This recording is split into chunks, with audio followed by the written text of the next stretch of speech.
everybody. So today we're going to take a look at, well, a really crazy kind of real estate market, not only here locally, but nationally also. With that, we're going to go over some of the metrics that we kind of monitor every day, every week, every month, every quarter, every year to give you the best information so you can make the best business decision for when the time is right. All right, so first, hit the subscribe button, hit the like button. Let us know that you like it. Ask questions. We did get some really great questions. In fact, I just had one a little bit ago. One of the team members said, "George, how long have you been doing this?" Because it takes a while to get really all of the information that you guys need, ready to go so that it sounds seamless and logical, and keep it simple so that it don't go too long. And I said, I've been doing this since 2007. And of course they're like, well, don't you get tired of doing this every single week? And I thought about that for about a nanosecond, and I said, no. And the no is, like today I'm going to be meeting with Matt and Amanda. Almost drew a blank on her name because I used to call her Mandy. Amanda. And, they ask really great questions. In fact, they're asking the 4 key questions that are asked most often. And it is to be that trusted resource, to be able to go out and just provide information to them so they can make a really good business decision, regardless of what direction they go, there's an honor in that. And I love being able to give back to the community in that way. In fact, the entire team. And so they were like, George, what happened last week? You didn't have a show. And I started to laugh. I'm like, that's because I work with a bunch of chickens.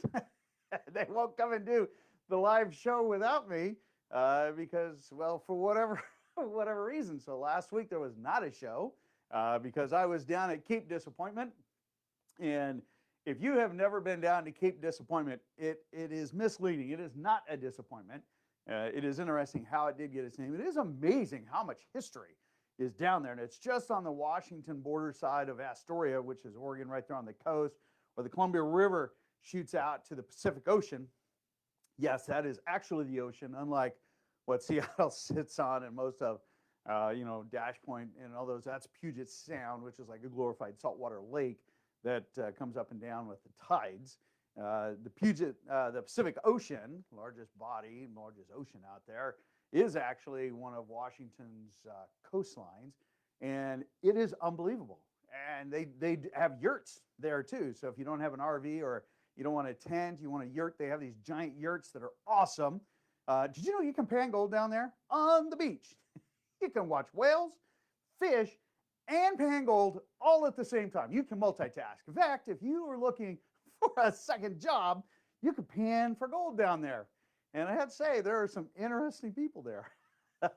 We had a great time.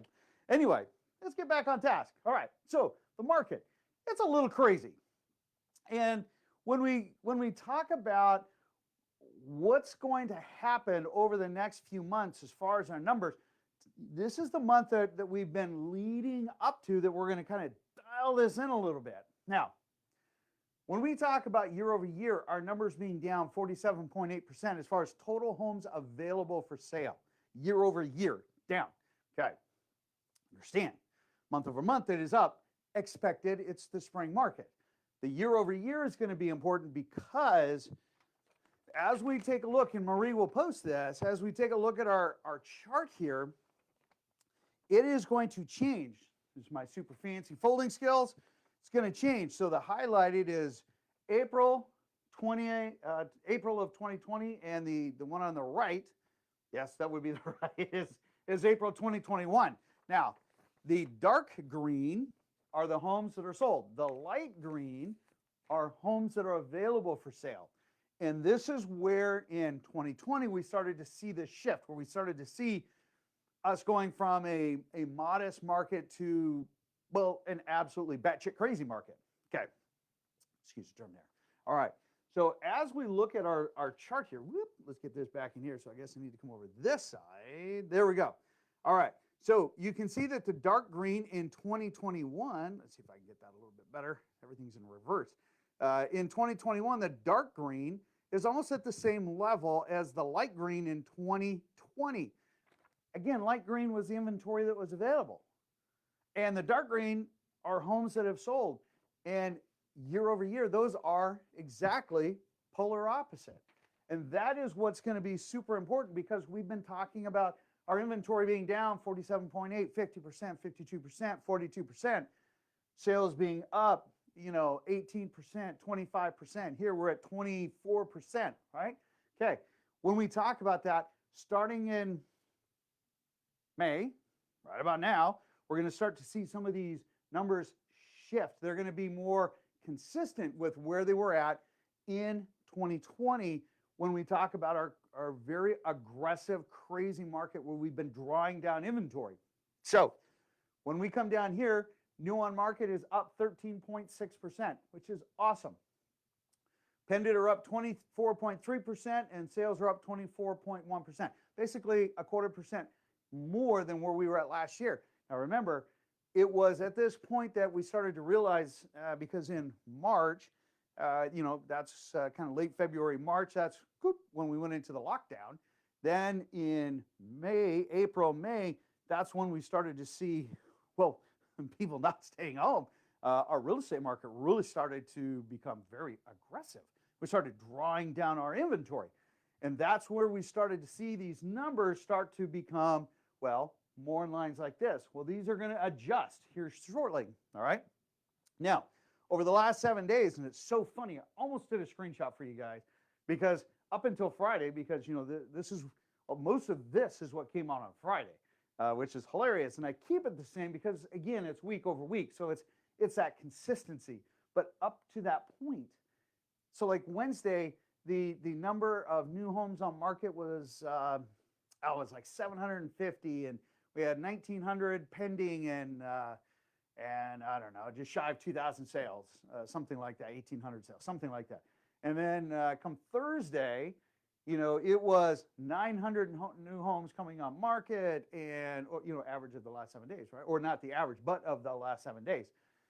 And Thursday was 900, and 2,100 went pending, and I thought those are more consistent, because then on Friday, because everybody likes to listen on a Friday, we took a big jump.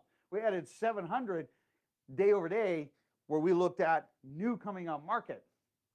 We had 1,996 homes that went pending. It was a good year. I think that was the year I became an acting lieutenant. Anyway, sold 1,529.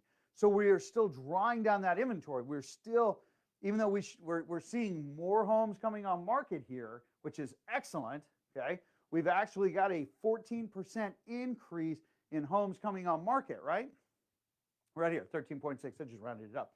So gives you an idea that, hey, we're starting to see more and more sellers. Our spring market is definitely into play. Okay. Somebody hit me up just the other day saying, George, Matt Gardner from Windermere, this economist, his number, he's confusing.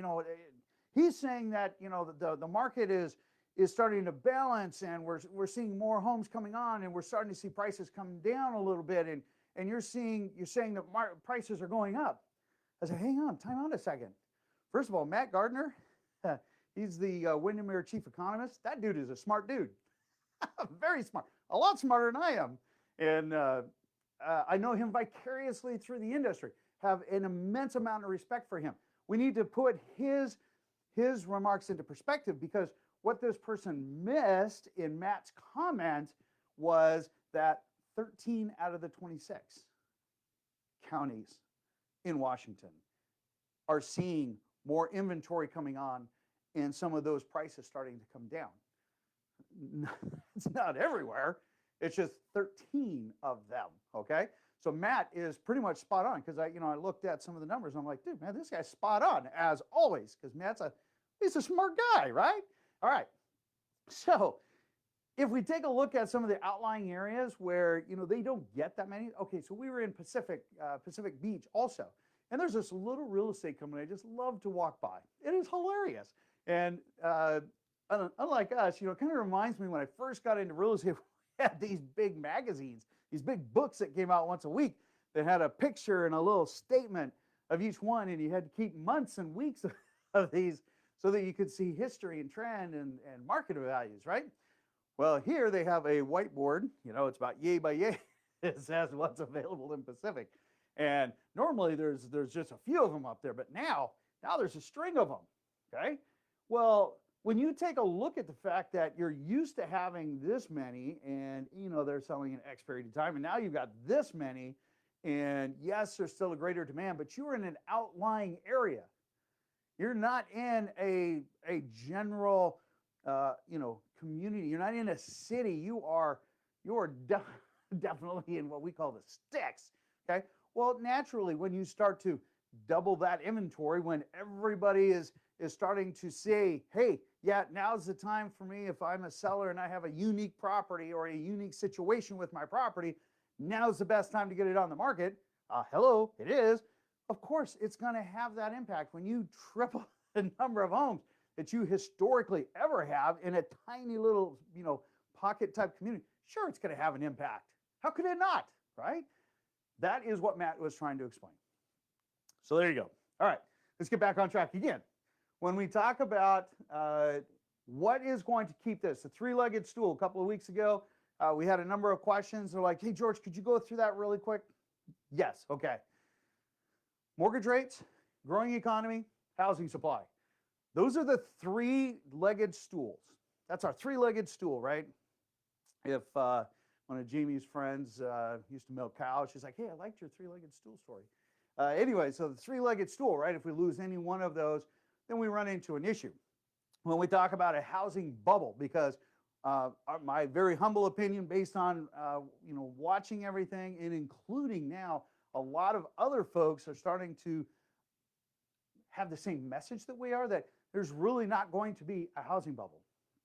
And as long as we also maintain these three things, okay, competitive mortgage rates, making sure that the economy is still in a growing trend, and then of course our housing supply, which is going to have a huge impact on what that is going to look like. But more importantly, the biggest one, equity availability of sellers. Unlike 2008, 9, 10, 11, 12, and 13, where the market, you couldn't chase it fast enough downhill in some areas, there was negative equity. No matter what they did when they sold the home, there was money owed and tens of thousands of dollars owed.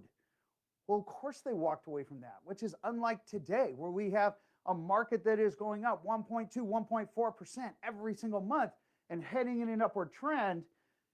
We are creating equity. And some people say, well, George, this is a false equity. And I'm like, no, it's not. Oh, we will continue this trend for the next 12 to 18 months conservatively. Realistically, and I started, while I was gone, started noodling on where we kind of felt things were going to look at. In 2023, sure, we're not going to see double-digit appreciation, but I think we are going to see appreciation between 5 and 6%. Now, the next year, 2024, I think we're only going to see about 4 to 5% appreciation, somewhere in that ballpark, but maybe even a little bit higher. But here's the funny thing. Some people are going to say, oh my gosh, we're converging on a bubble. No, we're converging back to a normal market. We cannot sustain the volume of business with the limited amount of resources. It is unsustainable because each week we keep chinking this down less and less and less. We're at 0.4 months of inventory, residential only. I'm not even bringing in condos into this. Residential only. When we take a look at all of these numbers, no, we are not going to be hitting a bubble. We are going to be good 12 to 18 months easy. After that, sure, we might see a modest type of slowdown. Some people might be saying the doom and gloomers. I doubt it. The CFPB, I always have to think about that. The Consumer Finance Protection Bureau. They made their recommendations as far as what to do with the people that are in a forbearance program. If you need information, I'll have Marie repost that, the link, so you guys can watch it. There's another thing that just happened, which is going to be really interesting to see when we talk about evictions with tenants based on government-backed type of loans versus non-government-backed types of loans. And rolling that back, it's in 2 states right now, but that's going to be a nationwide because it was a federal court. So it'll be interesting to see how that balances out.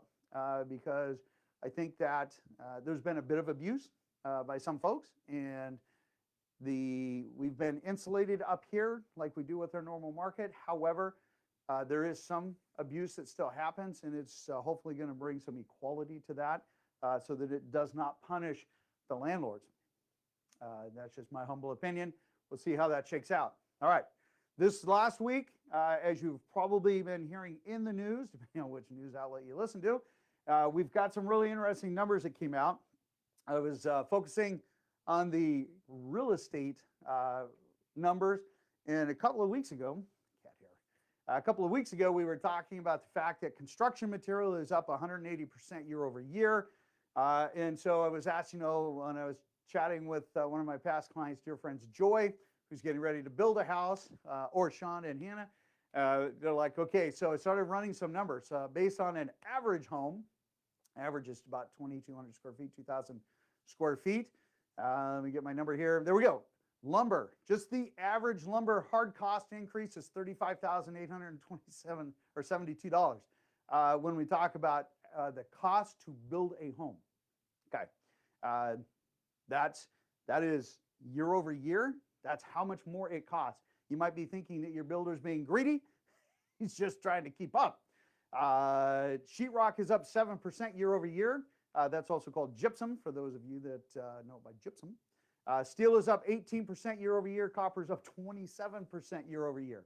Okay, so when we talk about that, then we talk about other costs. Well, funny enough, all of your publicly traded real estate companies, they came out with their numbers. So Remax had an increase first quarter 2.9%, actually 2.9% year over year, which translated to $1.1 million in net profit. That is a scary number, people. That's low. The United States is a big, big place. There's a lot of offices out there, and at all that, $1.1 million net profit. So one of my favorites to always watch. I watch the bigger ones, but Redfin, they had their first quarter growth year over year. They had a really great growth, they had record growth, even though they only took a $36 million net loss in the first quarter, which was last year at this time, it was $60 million loss. I don't know how they stay in business. But anyway, so everybody's doing well, but you might say, George, why did you mention Remax? Why did you mention Redfin? I could go into the others. And here's the why. For those of you that are out there, this is for all of those agents that are out there practicing that you get to deal with and you get to negotiate with, okay? All right. It's hard to be in real estate. Melissa Spears, bless her heart, love her to death. She practices over in Chelan. She was in the building industry for a number of years. Her husband, custom home builder in Chelan, worked with Logier here before they retired. He's now a custom home builder in Chelan, Manson area. There's a plug for you, Troy. Awesome. That dude is awesome. That's all I can say. Just awesome. All right. Learned a lot of fancy little tricks from him, which is awesome. All right. She, when she first got into real estate, she sent me this message, and it says, George, real estate's really hard. And of course I laugh because it is, and it's incredibly competitive, and it's very difficult. And giving you the numbers that I just gave you on a bigger scale, many people have this perception that real estate agents are, they don't do anything. They come out, they show a house, and they collect and rake in, thousands of dollars, which is the farthest thing from the truth. It is incredibly difficult, especially when you have a very limited inventory and you have more people coming into the industry because they think it's easy, and then they get that kind of bonk, hard knock on the head that it's not easy at all, and that there's a lot that goes into it. Other than your discount or limited service folks, when you list a home, most people have no idea that the actual hard cost is about $4,500 right out of the gate. And I had one seller say, well, that's paid over the time of the listing. And I looked at him and I couldn't help but I started to talk. I said, forgive me for laughing. But if I came to you and said, okay, if we're going to do a 60-day listing here, $4,500. Okay, we're not going to submit your your 3D video for 2 weeks because that, we got to wait that out because we're going to spread that out. We'll give you a flyer up front, but we're going to do any online marketing for you for 4 weeks, so we can spread that out. Now, that's a hard cost right in the beginning. I'm not talking about the folks that just sign a piece of paper and, put it in the MLS and say, good, I sure hope it sells. Not talking about those folks. We're talking about the people that are actually practitioners. And I would say that's probably the top 5% of us in the industry. And so understand that there's a cost to go into that. And that's part of what we're bringing here. And this is why everything keeps going up, not only with supply, demand, with materials, wages, everything else keeps going up. Sadly enough, just like when you guys go in personally and ask for your own increase in raise for your salary, your bonus, whatever it might be. Hey, everybody else in the real estate industry is the same way. So keep that in mind as you're out there. Okay, market is going to continue doing what it's going to do. I guess that's profound, isn't it? It's going to keep heading in an upward direction. We are not seeing a bubble. We will not see a bubble. We will continue to see a limited inventory unless something dynamic, unless a bunch of sellers out there just have some epiphany this week, they're going to go on market. Consistently, we are up about just shy of 14%, which is good. We need to keep that. Why? Because our numbers for going pending and sold are outperforming what's coming on market. And we have to do a course correction on this. We need more inventory. So if you're on the market, you're kind of, I think I want to sell, just do it. Now is the best time. If you have any questions, post them. Make sure you subscribe. Share this link with people who really could use this information. And in the meantime, have a beautiful day, and I'll talk to you guys later. Oh, and don't forget to go to Cape Disappointment. What a beautiful place. Anyway, take care.